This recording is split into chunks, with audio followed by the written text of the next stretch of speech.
क्या सोचने लगे मन में। गौतम ने मन में विचार किया, हम ज्ञान ये कैसे बताएंगे, कोई योग्य पुरुष जो मिल जाए हम उसको ही समझाएंगे।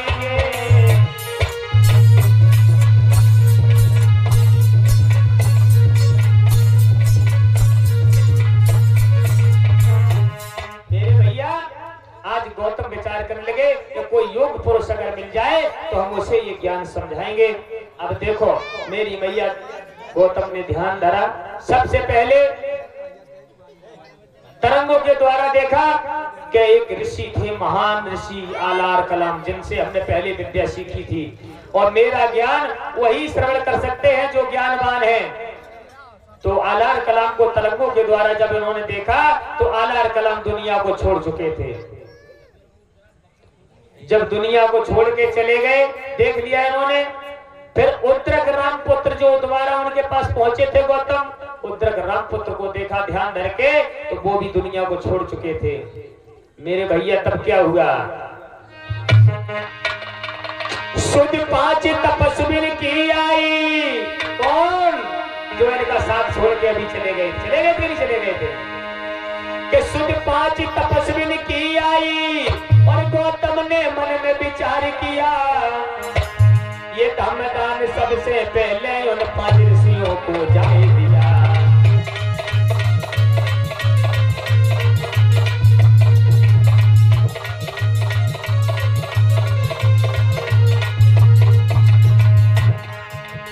सोचने लगे मन में, ये धमदान सबसे पहले किसे दें, ऐसा ना हो। रुक जाओ मैया, एक बात बताओ, जब तुम अचार डालती हो, अचार सब लोग डालते हैं नहीं डालते? तो मैं से पूछे भैया लोगों से, ना पूछे तुम लोग जवाब दो उन्हें। अचार तुम लोग डालती हो, अचार डालते समय क्या ध्यान रखती हो सबसे ज्यादा? काका डालते अचार में? नमक डाला, जीरा डाला, छिड़का डाला, और का डाला, काली मिर्चे, मसाला डाल लो, ला डाल लो, आओ और बताओ हैं? हरे डाल दे, आओ चलो जी मसाला में सब। और क्या डालती हो?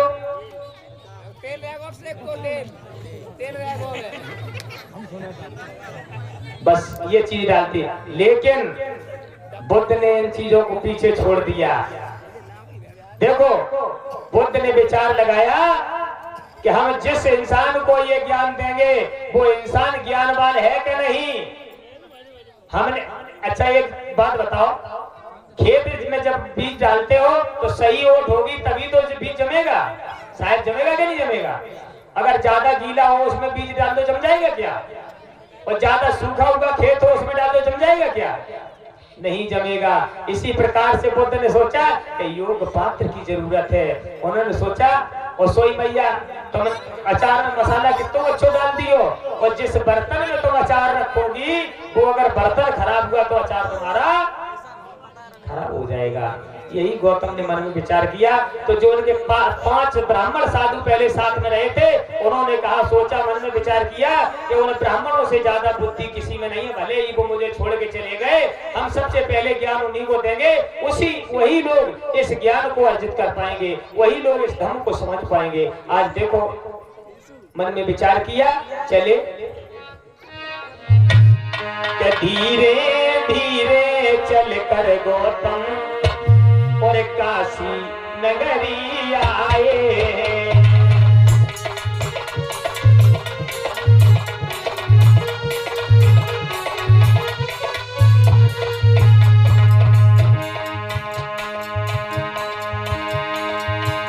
धीरे धीरे चल कर गौतम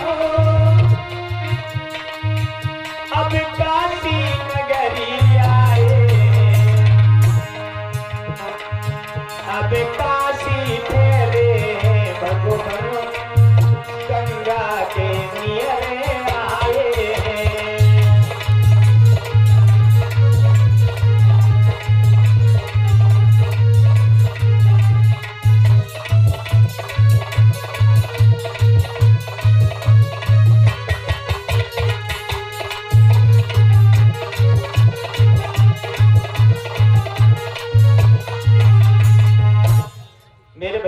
अब काशी नगरी में आए। अच्छा एक बात बताओ, काशी का ज्ञान सबसे ज्यादा श्रेष्ठ क्यों है? आदमी नहीं कहता अगर कोई ज्ञान बनने को सोचा करता है सोचा तुम काशी पढ़ के आए, कहते कि नहीं कहते? क्या कहते हैं सोचा तुम काशी पढ़ के आए जो तो ज्ञान झाड़ रहे हो। यानी कि काशी का ज्ञान सर्वोपरि ज्ञान है। बुद्ध ने सबसे पहले काशी में ही ज्ञान दिया। मेरी मैया आज गौतम काशी में रुके, क्या हुआ? रात में ठहरे और ये हमारे परम सम्मानीय बाबा अजित कुमार जी 20 रुपए धर्मदान देकर के सम्मानित कर रहे। काशी में